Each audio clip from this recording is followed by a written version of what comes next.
And the question we need to ask ourselves is, what is the long-term strategy that the government has in place?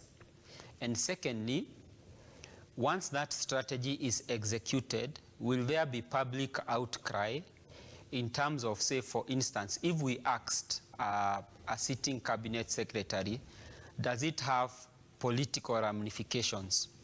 The answer is yes, it does. Because in this country, when you eat together with your family members. If you look at for instance, the case of former governor Oparanya, you can see he was arrested together with his wives for allegedly embezzling 1.3 billion when he was governor. You can see it's a family unit. There are no other people that have been arrested except him and his family members. Yeah. And so the way we run our politics is that when we are eating, we eat as a local family unit. But when it is time to pay the consequence, then it becomes communal punishment. I invoke my tribesmen. I'm being targeted politically.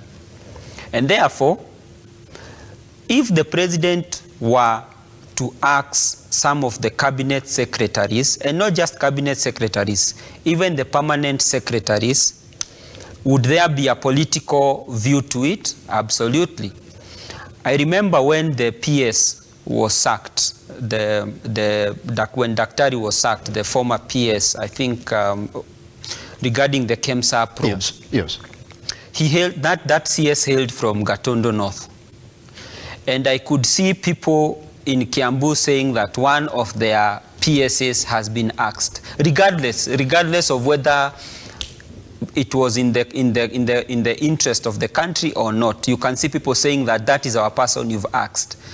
But the president replaced her with a lady and a person from the same community and from the same jurisdiction.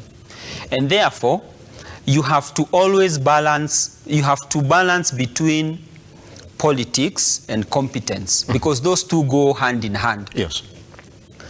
If you ask one from the Luya community, yes, it does not necessarily mean there are no other Luyas that can take up that particular position in terms of competence and in terms of politics. Because remember, a regional balance is key. That is why you keep on seeing studies saying X% of tribe is in this position, X% of tribe is in this particular position. And so it is something that you always need to be cognizant of, even as a head of state. And therefore, the president is doomed if he does, he's doomed if he doesn't.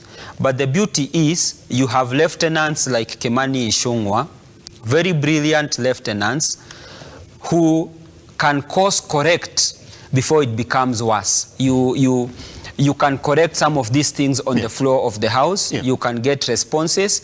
And the CS will always be knowing that when they go to that altar, they can be sacrificed. Yes. So they will always do that which is behold upon them to do. When the likes of Kimani Ichung'wah are the ones who are very vocal